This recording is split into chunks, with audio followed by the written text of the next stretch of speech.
Pertolongan pertama pada korban perdarahan yang dapat kita lakukan pertama yaitu dengan menekan bagian yang luka untuk menghentikan atau memperlambat aliran darah selama 15-20 menit.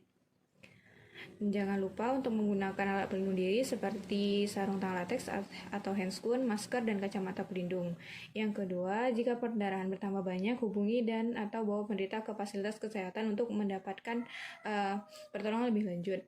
Kemudian yang ketiga, tetap tekan area luka hingga pertolongan datang. Apabila yang dapat kita gunakan untuk menenangkan luka, yang kita dapat menggunakan tangan kita. Kemudian kita juga minta tangan penderita. Kemudian kaos, handuk, atau apa saja yang dapat menutupi luka atau menghambat aliran darah.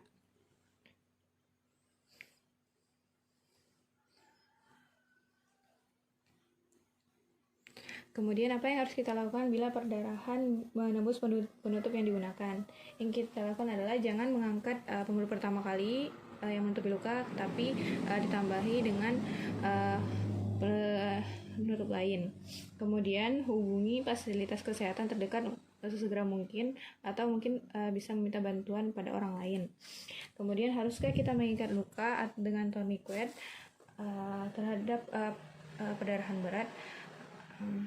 Mengikat luka dengan tourniquet tidak disarankan karena penggunaan yang tidak tepat dapat bisa membahayakan atau mengalami kesulitan dalam penggunaan tourniquet yang efektif. Kemudian apa yang terjadi jika penderita pucat, kedinginan, dan merasa pusing?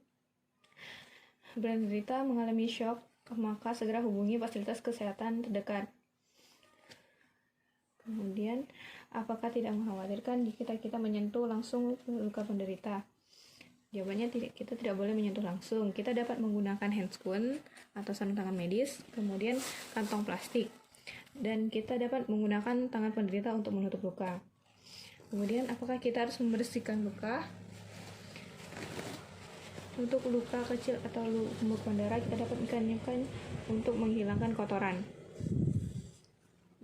Jangan membersihkan luka yang mengalami perdarahan berat. Jika Anda membersihkan luka yang mengalami perdarahan berat, justru akan menghilangkan pembekuan darah dan pengeluaran darah dan perdarahan akan semakin banyak. Kemudian apa yang harus kita lakukan apabila ada benda yang menancap atau menutupi luka? Jika ada benda yang menancap atau menutupi luka, jangan dicabut karena itu dapat membantu untuk menutupi atau menghentikan aliran darah. Sebaiknya cukup dicabut saja benda-benda kecil yang berada di sekitar luka. Kemudian dapat dilakukan penekanan seperti ini. Kemudian bagaimana cara kita untuk menangani mimisan? Kita dapat meminta penderita untuk duduk dan kepala ditundukkan ke bawah, meminta bernapas melalui mulut.